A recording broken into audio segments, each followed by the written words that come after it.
Hi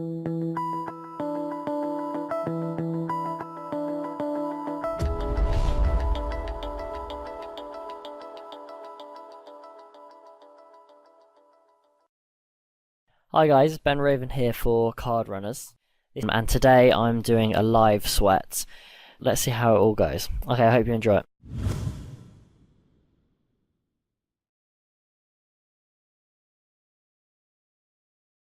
This is the same guy again earlier. I said folds to 3-bets a lot.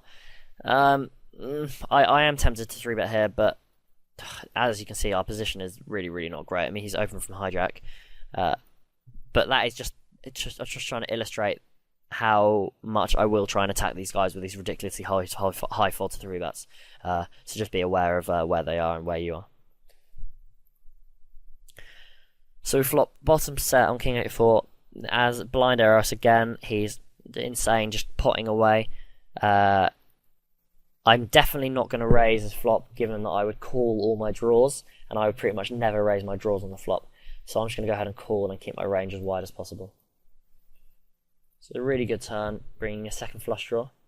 When he goes full pot, well, basically full pot, I don't really expect him to have a hand he wants to fold. So I am just going to go all in. And I expect to have the best hand nearly always. When we will see if he's definitely going to call like I expect. So he does snap. And he has turned second set, which is really sick. So he's gone full pot on the flop for 20 on King 8-4, which, I mean, seems bad. I mean, yeah, definitely seems bad, especially with a fish, and I'm in position as well. So yeah.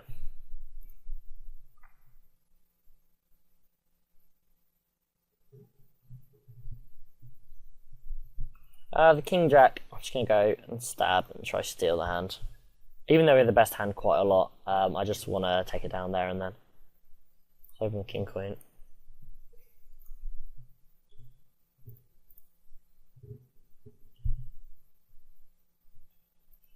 Certainly going to be betting these 9s.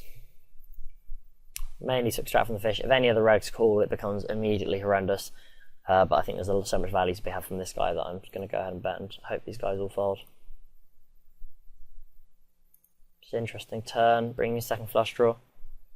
When he calls the flop, I expect him to have more draws than I do, and like 5x, 5-6, 6x, 6-4, maybe even like ace-5, ace-4, so many club flush draws. So I think there is loads and loads of value to be had on the turn. I'm actually going to go really big on the turn.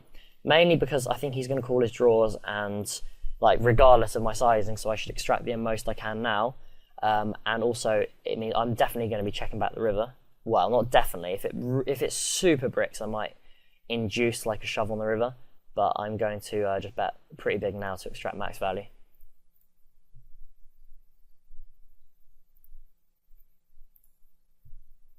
If he does happen to shove, then I will of course be folding.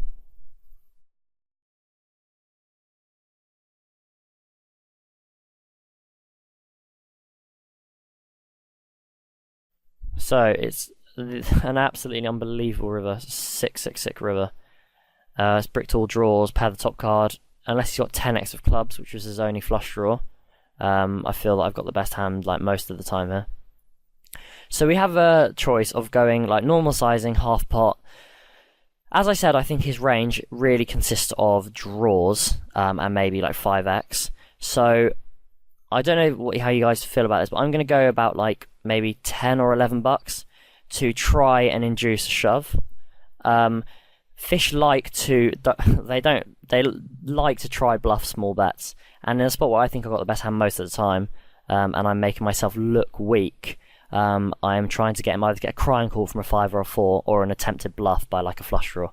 So we'll see what happens here. This guy has bet the turn and then bet the river. I mean, I don't think I'm going to fold, just because I think he's got so much crap.